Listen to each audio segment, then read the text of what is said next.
E eu gostaria agora de deixar a palavra com o cientista político Fernando Schiller. Eu estava ouvindo aqui, aprendi muito, então já de cara agradeço, mas fazer duas observações que eu acho importantes, né? Primeiro que, falei rapidamente no início, não é?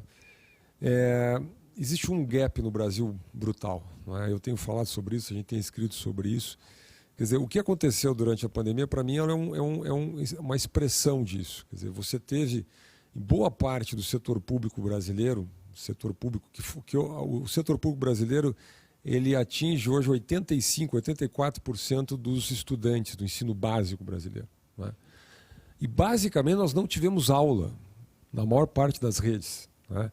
E, às vezes, a gente tem dificuldade no Brasil de dizer as coisas como elas são, né? O fato é, e eu acompanhei isso quase cotidianamente, até cobrindo aqui pela Band, conversando com o secretário de Educação, conversando com dirigentes da área de educação, por que isso estava acontecendo? Quer dizer, o que eu vi no Brasil durante a pandemia é um microcosmo do que acontece na educação brasileira. O setor privado está aqui representado, né? Eu tenho um filho de 2 anos e 4 meses que tem aula online. Já. Tem aula online, é 20 minutos, mas ele tem aula online e ele está aprendendo com aquilo. Ele está aprendendo a olhar, observar, identificar, interagir. 2 anos e 4 meses ele tem. Ele está na aula online. Só que era de uma pequena escola privada, perto da nossa casa, né? Enfim, e aí a pergunta, por que o setor público ficou parado no tempo, né? E aí eu digo, eu não aceito essa resposta, por falta, que ninguém aqui deu, mas que a gente escuta, né? Não, falta tablet, falta conexão, falta equipamento, falta treinar os professores, falta tudo, né? Falta tudo, né?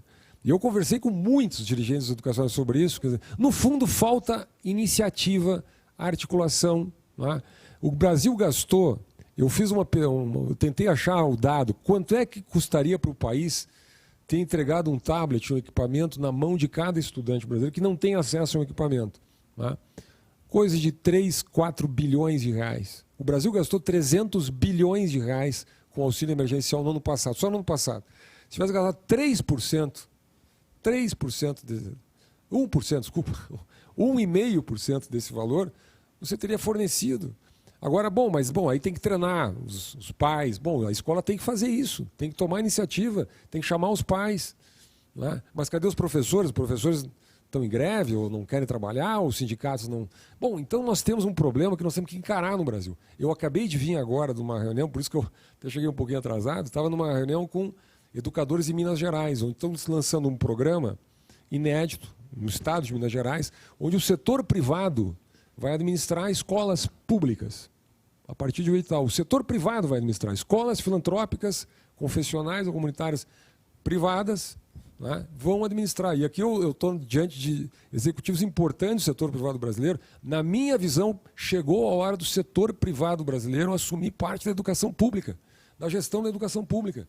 Por quê? Porque o Estado, se nós já reconhecemos que o Estado não é um bom gestor de aeroportos, nós já reconhecemos que o Estado não é um bom gestor de estradas, nós já reconhecemos que o Estado não é um bom gestor de infraestrutura, de saneamento básico, por que o Estado seria um bom gestor de escolas?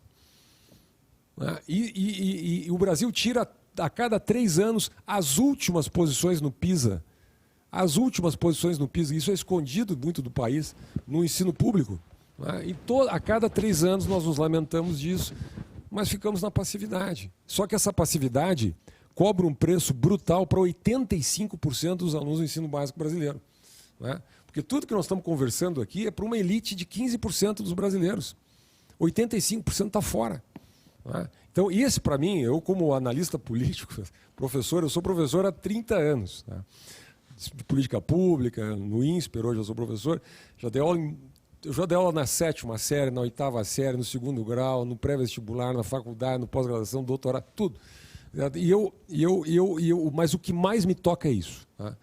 Para fechar, não quero me estender aqui, eu aprendi muito aqui sobre a minha experiência como professor, né?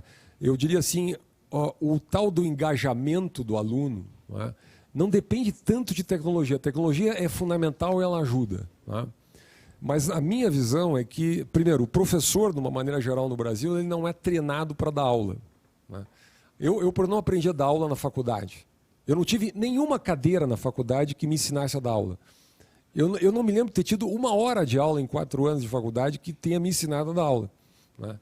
Porque a gente vai aprendendo, é como se eu fosse astronauta, ministro, mas eu não aprendesse como é que eu dirijo a aeronave, né?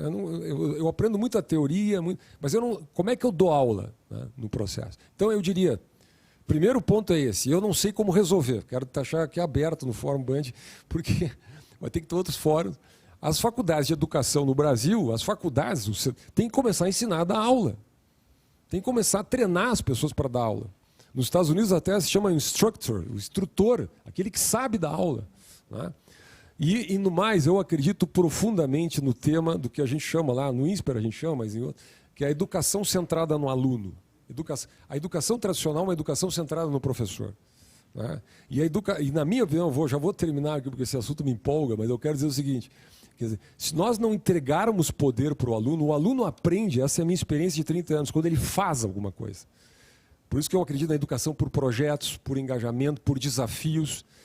E o professor tem uma sedução terrível por centrar o ensino-aprendizado nele, na figura do professor, né? E eu acho que esta inversão não é o professor show. Eu brinco sempre, não é a síndrome Robin Williams, né, do Sociedade dos Poetas Mortos. Não é o professor que sobe em cima da mesa, que faz um show, não é isto. Até o contrário, é um professor que empodera o outro lado, que deixa o aluno produzir no processo de produção de projetos, de desafios mais variados, e aí a tecnologia pode ajudar, e ele desenvolve conhecimento.